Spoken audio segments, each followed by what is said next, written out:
Okay, so here's a quick explanation on this transversals, explaining how you know.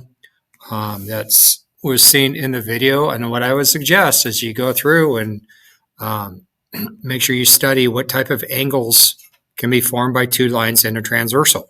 Okay, and you need that going into this, and that's explained pretty well in the video, so take another look at them. Here's an example. It's a missing angle. Explain how you know it using correct vocabulary. This angle is the same side interior angle to the angle given. And so here are your two lines. What you should know from the videos, unless the videos are goofed up somehow on my module, is that these are called parallel lines.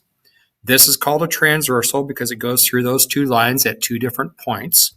If you notice, this angle here and this angle that they're pointing to are on the same side of this transversal, and they're in the interior of these two lines.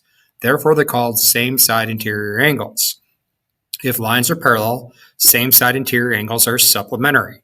So 180 minus 112 is 68, or 68 plus 112 is equal to 180. They have to be supplementary because same sides are sup. Here's the next one.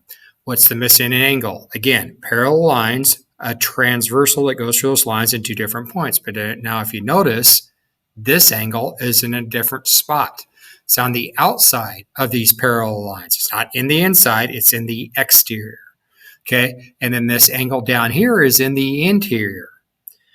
When an angle is in the exterior and one is in the interior and not adjacent to that angle, these are called corresponding angles.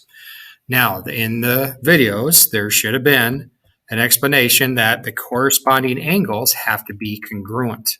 Okay, so right now, my answer right there, I don't know if it's going to allow me to type on it the way that I have it on here. No, it doesn't. So that angle right there is 48 degrees. My explanation would be if two lines are parallel, then corresponding angles are congruent. Next one. What's the missing angle here? Notice different locations of everything. Okay, this one is 48. These lines are parallel. Here's a transversal still. I could answer this one right now. How I could answer it is this. These two angles are called a linear pair. 180 minus 48 is 132. So this angle right there is 132. Now, here you have an angle down here. All right, well, there's a few things you could do. Notice this angle right here again is 132. This angle and this angle are called a linear pair. So this one would have to be 180 minus 132, which is 48. Another way to look at that, these are both 48, right? Because they're vertical angles. Now, this one's in the interior. This one is in the exterior. They're not adjacent. Remember that one, what that one was from the previous slide? Those are called corresponding angles. So if this one is 48, this one has to be 48. Okay, now there's a shortcut. This one and this one, they are on alternate sides of this transversal. They're both in the exterior. Guess what they're called? Alternate exterior angles. If lines are parallel, alternate exteriors have to be congruent. So you could have gone right from here, 48, to say that that one is 48 if you recognize alternate exterior angles. Let's look at the next one, and then let's see. Yeah, then we'll summarize here in a second. Okay, so two parallel lines, a transversal. This angle is 52 degrees. This one that they're asking for, notice this now.